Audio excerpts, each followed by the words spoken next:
instrument, plus la piste, on voit vraiment qui travaille complètement.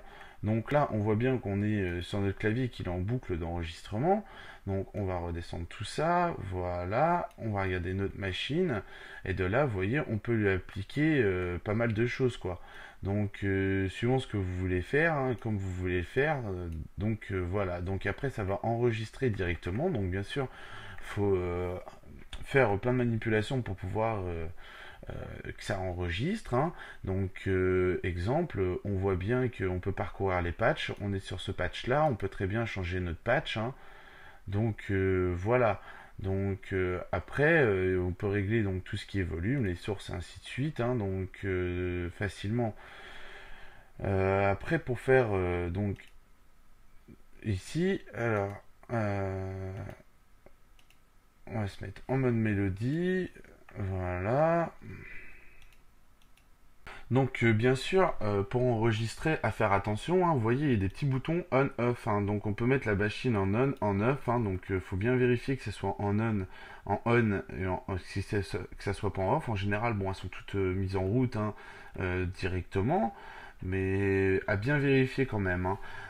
Après, on pourrait mettre donc comme ça. Donc maintenant, en fait, le but, c'est en bas, vous voyez, il y a le gros bouton ici. Si je clique donc sur enregistrer, on voit que c'est en cours là. Donc on va faire un affichage, une option du moins, non, affichage plutôt. Donc là on voit bien notre clavier qui se trouve ici, donc c'est pas très très pratique, hein, parce que ben voilà, mais autrement vous pouvez avoir donc votre clavier directement ici, ou les avoir par rapport à vos touches, hein, de clavier. Donc voilà. Après quoi dire de plus là-dessus, hein, bah, vous pouvez charger pas mal d'effets, vous pouvez les changer aussi comme ça. Donc c'est vraiment au choix, vous pouvez déplacer tous les boutons sont fonctionnels, hein, de A à Z, sans problème. Donc là, c'est en train d'enregistrer, bon ça enregistre rien parce que bon bah il n'y a rien, quoi. Mais autrement, on aurait pu chargé à l'intérieur. Donc on peut déplier, vous voyez que si on duplie, on duplie, on peut avoir les entrées directement à l'intérieur, hein. Donc voilà. Euh, quoi vous dire de plus, donc on va regarder un instrument, on va prendre exemple celui-là. Donc vous voyez qu'on peut rajouter autant d'instruments, hein. Donc le rack est composé euh, très facilement, on peut composer notre track. Donc là, on voit que c'est en train d'enregistrer, hein. Donc on laisse en enregistrement, ce qui permet de modifier. De toute façon, on peut rebouger le tout, hein. Vous voyez que tout est bougeable, hein, de A à Z. Donc moi, pour le tutoriel, hein, je mets pas de musique, hein, mais autrement, vous voyez à peu près le système de Reason. De toute façon, il existe tout un tas de tutoriels détaillés là-dessus, en parcourant les forums de musique ou autres, hein. Donc si, exemple, un élément vous embête, vous pouvez vous amuser et le déplacer, hein, et ainsi de suite, hein. Donc faire de rack, là on le voit pas parce que ben voilà, mais si on repasse, on voit bien à droite qu'il y a deux racks, hein. Donc si on repasse, voilà notre élément sur notre rack, là on peut le voir qu'il y a deux racks. Donc vous pouvez avoir autant de racks. Le mieux c'est d'avoir des écrans de 27, hein, et d'avoir deux écrans pour travailler sur ces genres de logiciels. C'est comme QBS, hein, ou même les logiciels de montage vidéo, After Effects ou quoi. C'est quand même beaucoup mieux d'avoir des gros écrans pour travailler là-dessus. C'est beaucoup plus simple, hein. Après ça peut être faisable sur des petits écrans, mais bon c'est un peu le bordel, on va dire.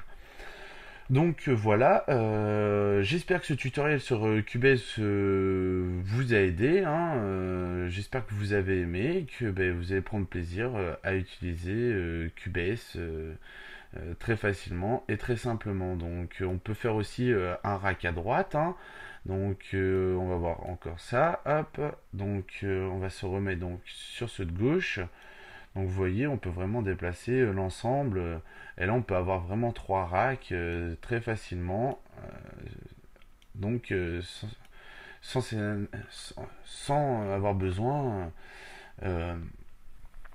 de créer plusieurs projets, quoi. Donc vous avez le choix, vous pouvez mettre toutes vos machines, vous les groupez, vous les mettez, et voilà. Donc après, bah, je vous dis bonne création sur Reason, et je vous dis à bientôt sur NetArmix. Donc il y a quelque chose que je vous ai pas montré à l'instant, donc on va voir ça tout de suite. Vous pouvez en cliquant ici donc avoir le choix, hein. Donc là on peut voir nos machines directement en grand. Donc vous voyez, autrement vous appuyez sur la touche F6, hein. Donc ça nous permet vraiment de faire ce que l'on veut. Donc vous pouvez aussi maintenir entre les deux et déplacer directement donc tout mince. Alors faut se mettre sur le bois, voilà, pour pouvoir déplacer donc par rapport à vos racks et ainsi de suite, hein. Donc vous revenez facilement directement en dehors, hein. Donc vous voyez que ça peut nous aider. Après bien sûr ça marche pour tout, hein. Vous pouvez avoir tout de A à Z, hein. Donc voilà. Après, vous pouvez avoir accès directement aussi à partir de là, hein. Donc ça peut être aussi beaucoup plus rapide, hein. Donc vous voyez que là c'est relativement sympa, hein. Donc on a accès à tout, hein. Donc c'est beaucoup mieux. Donc ça dépend comment vous vous organisez, comment vous travaillez. Donc ça peut servir à des moments, hein. Pareil pour ici, si vous voulez l'avoir en grand de façon à éditer. Donc là on voit bien les pistes audio qui ont été enregistrées, éditées par rapport à chacune de nos machines, hein. Donc là il n'y a pas de son parce que moi j'ai pas fait de son, hein, pour le tutoriel, hein. Donc voilà. Après, quoi dire de plus? On a vu pas mal de petites choses déjà sur Reason, hein. Voilà, donc vous repliez toutes les machines, hein. Quand votre machine elle est bien configurée, vous repliez, vous voyez que ça nous permet de gagner en place. Donc il y a aussi un autre mode. Donc on va voir cet autre mode de Reason. Donc avant de voir l'autre mode aussi, il y a un autre moyen, hein, pour déplacer vos fenêtres, vous pouvez faire comme ça, quoi. Donc vous voyez que hop, si on décale un petit peu, hop, ça nous permet vraiment de déplacer l'ensemble de la chose. Donc voilà, ça c'est le petit mode, hein. Donc chaque machine est repliable, hein, comme vous voyez, donc ça peut être pratique quand nos machines sont configurées, hein, de façon à pas s'embêter, hein. Donc on va voir l'autre mode là que je vous parlais. Avant de vous faire voir le mode, je vais vous faire une petite parenthèse, hein. Si vous avez besoin d'aide, hein, sur Reason, vous pouvez retrouver sur ce site le mode d'emploi de Reason gratuitement. Donc voilà, le site c'est scribe.com, hein. Donc ici vous pouvez retrouver donc le mode d'emploi de Reason, hein. Donc vous pouvez voir que il y a relativement du monde, hein. Donc vous pouvez l'imprimer, ainsi de suite, hein. Donc tout est là, ils expliquent comment on fait de A à Z sur le mode d'emploi de Reason, hein. Donc voilà, il y a vraiment tout, c'est tout illustré. Il y a 500 pages, je crois, il y a 500 pages si je dis pas de bêtises. Du moins, quand je disais 3 à 500, je disais à mon avis une bêtise. J'ai peut-être plus 800 pages, hein. Donc on va descendre tout ça, on va voir ça jusqu'en bas. Voilà, 830 pages, ouais, j'étais pas loin. Donc voilà, hein, vous pouvez le retrouver à cette adresse, le manuel d'emploi du 5, hein. Donc si vous voulez le 6, il est payant, mais bon, vous pouvez commencer déjà par le 5, hein. Il va vous expliquer déjà comment il résonne, hein, sachant qu'il évolue chaque année, mais ça revient à peu près au même. Donc on va voir le fameux mode après deux petites parenthèses. Donc on a vu l'aspect facile, hein, de la chose, hein. Donc vous voyez que c'est relativement facile, hein. Donc alors on va passer en mode grand. Donc voilà, donc ici vous avez une autre option. Donc si exemple j'appuie ici, vous voyez que tout de suite ça s'est agrandi. Donc on a le choix, on peut vraiment agrandir la chose, hein. Donc c'est au choix, quoi. Donc c'est comme si on prend le mode d'affichage en grand. Si on replie tout ça, vous voyez qu'on n'a plus que notre rack devant nous sans problème.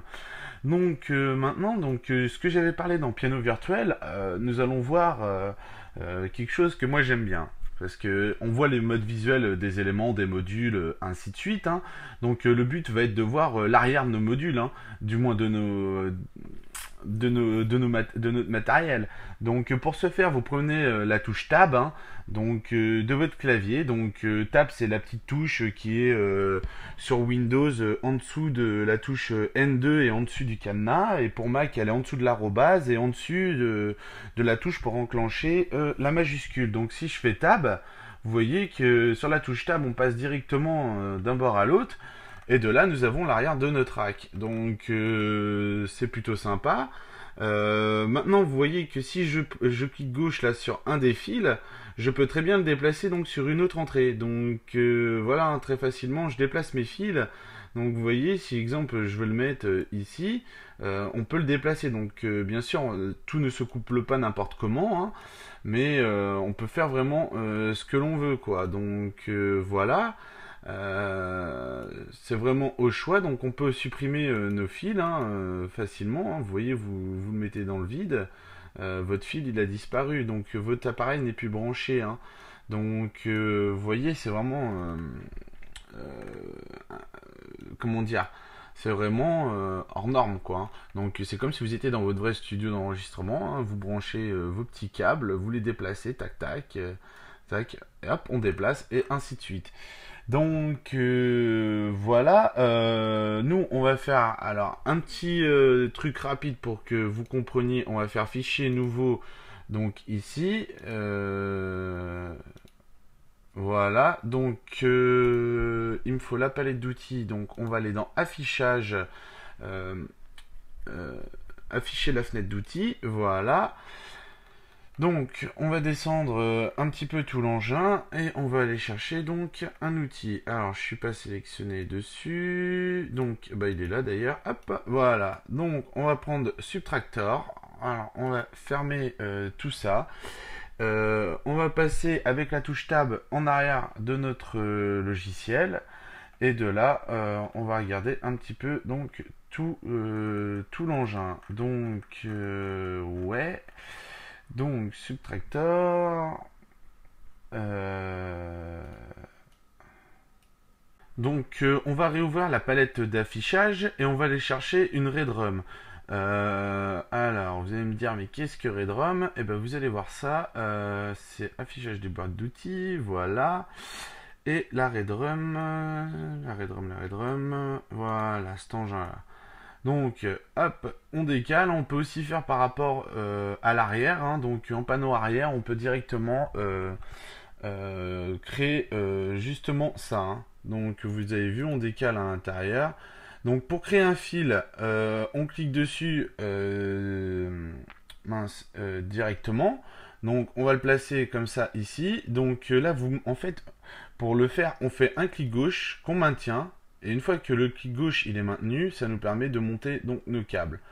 Donc là voilà, on a branché notre machine directement à l'intérieur. Donc on va faire un retour, donc un coup de tab donc sur l'ensemble de la chose. Donc on est comme ça.